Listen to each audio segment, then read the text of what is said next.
Kirk Herbstreit of ESPN's college football coverage has joined us on day one of spring ball in College Station. And first, biggest reason for being here, is it Johnny Manziel or the Texas A&M team? Probably a little bit of both.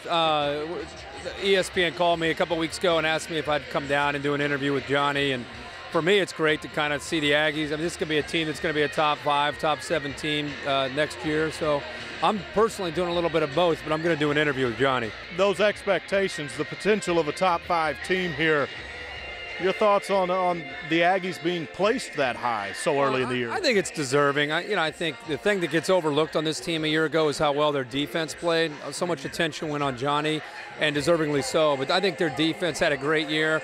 And they've got a lot of young players, especially up front, that I think will help them be maybe even better defensively. Got to replace a couple key losses with Porter and Moore. But I think this team could be fun to watch. The big thing for me is not just their ability on the field.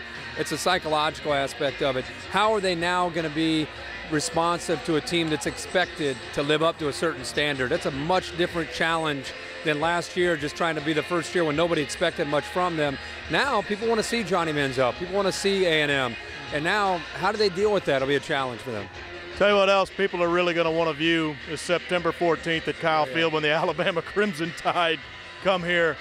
I mean, can you think of a September game that's really going to get a whole lot bigger than that? No, I mean, if you ask me right now as we sit around in spring ball to pick out 2 or 3 games that are going to probably have a big impact on a BCS bowl game and a championship, I would pick that one for the whole year.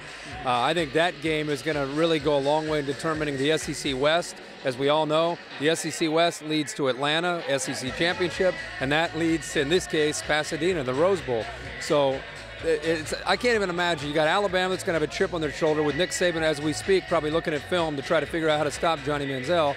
And then you got Alabama trying to get revenge. You got A&M at home. Yeah. I mean, it's like the perfect storm for a great game.